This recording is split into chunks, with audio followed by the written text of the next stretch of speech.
Nasa day 3 na tayo ng tour namin sa Vietnam. Katapos namin mag-almusal, nag-swimming muna kami ng saglit doon sa kanilang pinakamagandang pool sa buong Sapa.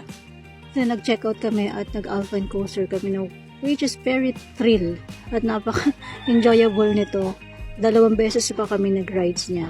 After that, pumunta kami sa Met Farm kung saan sobrang nakaka-relax yung lugar at madami pa ditong iba't ibang animals.